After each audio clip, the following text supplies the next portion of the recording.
మనం నేటి కార్యక్రమంలో మేషరాశి మహిళలకు ఎటువంటి ఉద్యోగాలు సరిపోతాయి, వారి యొక్క ఆలోచన శక్తి, ఆలోచన విధానం, పనిచేసే విధానం ఏ విధంగా ఉంటుంది అన్న అంశాలు తెలుసుకున్నాం. ఈరోజు కార్యక్రమంలో ప్రధానంగా వృషభ రాశి మహిళలు ఎవరైతే ఉన్నారో వారు ఎటువంటి వృత్తి ఉద్యోగాల్లో రాణించగలుగుతారు అన్న అంశాన్ని, దాంతోపాటుగా వృషభ రాశి వారు కష్టపడి సంపాదించిన డబ్బుతో ఎటువంటి దాన ధర్మాలు చేస్తే వారికి గ్రహ దోషాలన్నీ కూడా తొలగుతాయి అన్న అంశాలు రెండు కూడా తెలుసుకునే ప్రయత్నం చేద్దాం. ప్రధానంగా వృషభ రాశి మహిళల విషయానికి వస్తే వీరికి సహన శక్తి అంటాం కదా, చాలా ఎక్కువగా ఉంటుంది. ఓర్పు వహించేటువంటి గుణం కూడా అధికంగా ఉంటుంది. ఏది కూడా తొందరపాటుగా పనులు పూర్తి చేయాలి అని చెప్పి ఓ పట్టాన కూడా అనుకోరని చెప్పవచ్చు. ఎప్పుడు కూడా నింపాదిగా వ్యవహరిస్తారు, నిదానంగా ఆలోచన చేస్తారు, నిదానంగా ఆ పనులన్నీ కూడా పూర్తి చేస్తారు. ప్రధానంగా చెప్పాలంటే వీరికి కార్య నిర్వహణ సామర్థ్యం చక్కగా ఉన్నప్పటికీ కూడా ఒంటరిగా సొంతంగా కూర్చొని పనిచేయడానికి ఎక్కువ కూడా ఇష్టపడుతుంటారు. దీనివల్ల ఏమవుతుందంటే కొంతవరకు కళారంగంలో వీరు అధికంగా రాణించడం, అదేవిధంగా క్రియేటివ్ ఎక్కడైతే ఉంటుందో ఆ క్రియేటివిటీ ఉన్న చోట వీరు చక్కగా రాణిస్తారని చెప్పవచ్చు. ప్రధానంగా చెప్పాలంటే ఇంటీరియర్ డిజైనింగ్, ఫ్యాషన్ టెక్నాలజీ, అదేవిధంగా ఏదైనా ఆర్కిటెక్ట్ సంబంధించిన వ్యవహారాలు ఉంటాయి కదా, అటువంటి వాటిలో చక్కగా రాణించగలుగుతారు. అంటే సృజనాత్మక శక్తి వీరికి అధికంగా ఉంటుంది కాబట్టి సహనము, ఓర్పు కూడా వీరికి అధికంగా ఉంటుంది. ఎందుకంటే క్రియేటివ్ ఫీల్డ్లో ఉన్న వాళ్ళకి ప్రధానంగా ఏదైనా ఒకదాన్ని ఆలోచన చేసి సృష్టించాలంటే వారికి ఓర్పు, సహనం ఉండాలి. లేకపోతే ఏమైపోతుందంటే వారు దాంట్లో రాణించలేరు. కాబట్టి వృషభ రాశి మహిళలు ఈ రంగాల్లో చక్కగా రాణించే అవకాశం అధికంగా ఉంది. అదేవిధంగా సంగీత సాహిత్య రంగాల్లో కూడా వృషభ రాశి మహిళలు చక్కగా రాణించే అవకాశం ఉంది. కాబట్టి అటువంటి రంగాలను ఎంచుకోవడం కూడా వారికి చిన్నప్పటి నుంచి కూడా చాలా మంచిదని చెప్పవచ్చు. శుక్రగ్రహ ప్రభావం వీరి మీద అధికంగా ఉంటుంది కాబట్టి అదేవిధంగా టీవీ యాంకరింగ్ కానీ, న్యూస్ రీడింగ్ లాంటి వాటిలో కానీ, అదేవిధంగా నటులుగా కానీ, అంటే కళారంగం అంటాం కదా, వాటన్నిటిలో కూడా ఈ వృషభ రాశి మహిళలు చక్కగా రాణించేటటువంటి పరిస్థితులు ఉంటాయి. కాబట్టి గ్రహాలన్నీ కూడా వారికి అనుకూలంగా ఉంటాయి. కాబట్టి సాధ్యమైనంత వరకు కూడా ఇటువంటి ప్రొఫెషన్ ఎంచుకోవడం చాలా మంచిది. లేదు కంపల్సరీ కూడా ఉద్యోగంలో చేరాలని చెప్పి అనుకున్నప్పుడు ఇప్పుడు సాఫ్ట్వేర్ రంగంలో రాణిస్తామా, ఐటీ రంగంలో రాణిస్తామా, ఇట్లా రకరకాలుగా క్వశ్చన్లు వస్తుంటాయి కదా. ఇక్కడ ఉద్యోగం చేసేటప్పుడు ఓర్పుతో, నేర్పుతో చేసే ఉద్యోగాలు, సంయమనాన్ని పాటించి చేసే ఉద్యోగాలు అన్నీ కూడా అన్ని రంగాల వారికి కూడా వీరికి చక్కగా కూడా ఇది అన్ని రంగాలు కూడా వీరికి వృషభ రాశి వారికి మహిళలకు సరిపోతాయని చెప్పవచ్చు. కానీ క్రియేటివిటీ పవర్ వీరికి అధికంగా ఉంటుంది కాబట్టి అటువైపు ఏదైనా అంటే సృజనాత్మక రంగంలో రాణించే ప్రయత్నం చేయడం, దానికి సంబంధించినటువంటి రంగాలను ఎంచుకుంటే ఏమవుతుందంటే వీరికి ఇవన్నీ అదృష్ట రంగాలుగా చెప్పగలుగుతాం. కాబట్టి జ్యోతిష్ శాస్త్రరీత్యా చాలా వరకు కూడా అంటే పని ఒత్తిడి తగ్గుతుందని చెప్పొచ్చు. ప్రధానంగా నేను ఈ అంశాన్ని ఎందుకు ప్రస్తావన చేస్తా అంటే స్త్రీలు ఇటు కుటుంబ బాధ్యతలు, ఇటు వృత్తి ఉద్యోగాల్లో బాధ్యతలు రెండింటిని నిర్వహించలేక కొంతవరకు ఒత్తిడిని అధికంగా ఎదుర్కొంటూ ఆరోగ్యాన్ని పాడు చేసుకుంటున్నారు. కాబట్టి అటువంటి వారి కోసం నేనంటే జ్యోతిష్ శాస్త్రరీత్యా ఏ రంగాలు వీరికి బాగా ఉపయోగిస్తాయి అన్న అంశాన్ని నేను తెలియజేస్తాను. కాబట్టి కొంతకాలం ఏదైనా ఇతరత్ర టీచింగ్ జాబ్లో కానీ దేంట్లో కానీ వృషభ రాశి మహిళలు ఉన్నప్పటికీ కూడా ప్రధానంగా వారు క్రియేటివ్ రంగాన్ని ఎంచుకునే ప్రయత్నం చేయడం, అదేవిధంగా కొత్తదనాన్ని వీరు చక్కగా ఇష్టపడతారు. కాబట్టి అటువంటి పనులు ఉండేలా వారి వృత్తిని వారు మార్చుకుంటే చక్కగా కూడా జీవితంలో వీరు రాణిస్తారని చెప్పవచ్చు.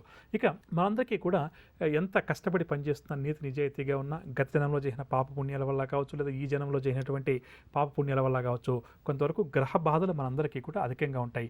మరి మనం కష్టపడి సంపాదించిన డబ్బుతో ఎటువంటి దానాలు చేస్తే మనకు ఆ గ్రహ బాధలు తొలగుతాయి అన్న అంశాన్ని, ప్రధానంగా వృషభ రాశి వారందరూ కూడా ఎటువంటి దానాలు చేయాలి అన్న అంశాన్ని ఈరోజు కార్యక్రమంలో తెలుసుకునే ప్రయత్నం చేద్దాం. ప్రధానంగా వృషభ రాశి వారు కష్టపడి సంపాదించిన డబ్బు ఏదైతే ఉందో దాంతో అరటి పండ్లు, యాపిల్స్ ఇటువంటి పండ్లను దానం చేయడం వీరికి చాలా మంచిదని చెప్పవచ్చు.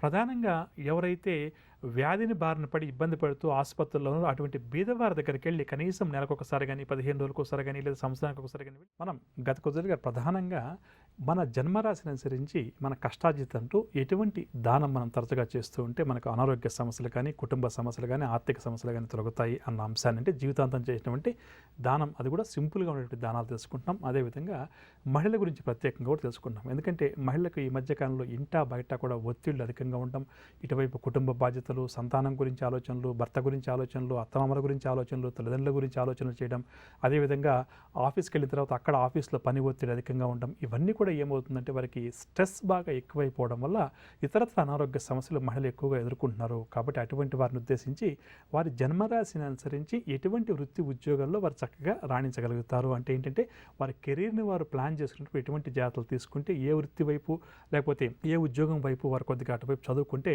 వారి జీవితంలో స్ట్రెస్ స్ట్రెస్ కొంతవరకు తగ్గుతుంది అన్న ఉద్దేశంతో నేను వివరించే ప్రయత్నం చేస్తాను. అందులో భాగంగా ఈరోజు మిథున రాశి మహిళలు ఎటువంటి వృత్తి ఉద్యోగాల్లో రాణించగలుగుతారు, వీళ్ళ యొక్క ఆలోచన శక్తి ఏ విధంగా ఉంటుంది అన్న అంశాన్ని మొట్టమొదటిగా తెలుసుకుందాం. మిథున రాశి మహిళల గురించి ప్రధానంగా చెప్పాలంటే వీరికి కమ్యూనికేషన్ స్కిల్స్ అంటాం కదా, అవి చాలా చక్కగా ఉంటాయని చెప్పవచ్చు. ఎదుటి వ్యక్తులకి ఏదైనా వ్యక్తీకరించాలి, ఏదైనా చెప్పాలి, అర్థమయ్యేటట్టుగా చెప్పాలి అంటే మిథున రాశి మహిళలది పైచేయిగా చెప్పవచ్చు. బుధగ్రహ ప్రభావం వీరి మీద అధికంగా ఉండడం వల్ల, తెలివితేటలకు బుద్ధికి కారకుడు బుధగ్రహం అవడం వల్ల వీరు ఎదుటి వ్యక్తులకి ఏదైతే విషయాన్ని చెప్పాలి అని చెప్పి అనుకుంటారో దాన్ని సూటిగా క్లుప్తంగా ఎదుటివారు నొచ్చుకోకుండా చెప్పడంలో వీరిది అందివేశం చేయగా చెప్పవచ్చు.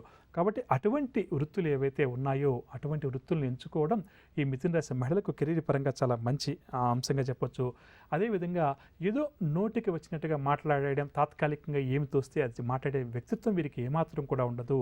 ఏ అంశం గురించి మాట్లాడమన్నా, ఏ అంశం గురించి ఒక ఫైల్ తయారు చేయమన్నా అనుకోండి, ప్రధానంగా మిథున రాశి మహిళలు విశ్లేషణాత్మకమైనటువంటి ఆలోచన విధానం వీరికి అధికంగా ఉండడం వల్ల ప్రతి దానికి కూడా చక్కని రీజనింగ్ అంటాం కదా, అది ఇవ్వగలుగుతారని చెప్పవచ్చు. ఇక అకౌంట్ రంగంలో కూడా చక్కగా రాణించగలుగుతారు.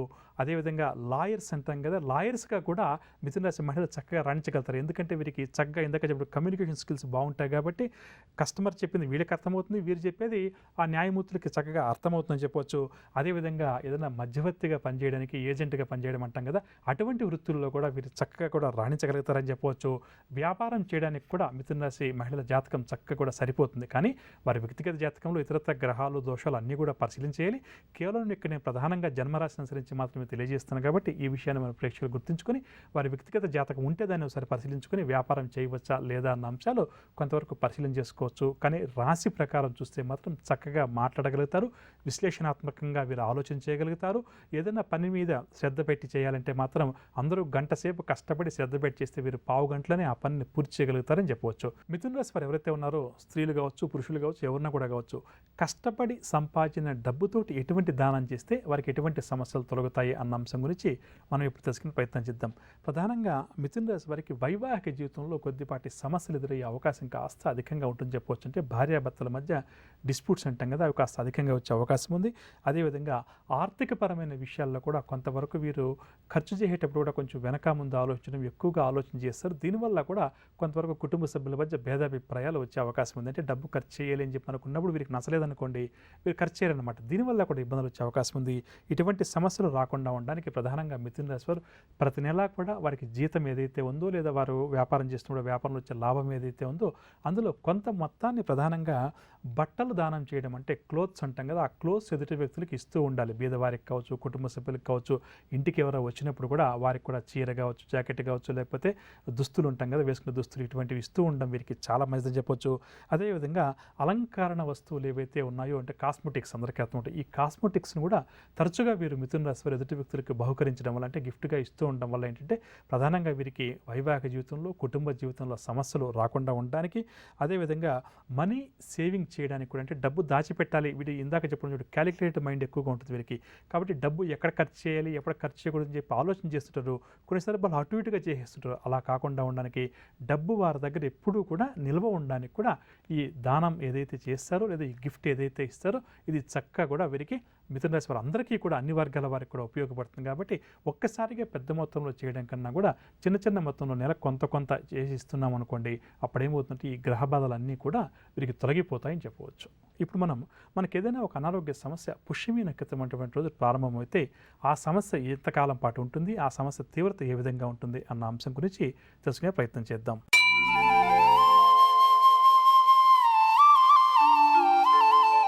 మనకు ఏదైనా ఒక అనారోగ్య సమస్య, తలనొప్పి కావచ్చు, జ్వరం కావచ్చు, జలుబు కావచ్చు, లేకపోతే కడుపు నొప్పి కావచ్చు, ఏదన్నా కూడా కావచ్చు, ఏ రోజైతే ప్రారంభమవుతుందో ఆ రోజు పంచాంగాల్లో ఒకసారి మనం పరిశీలన చేసుకోవాలి.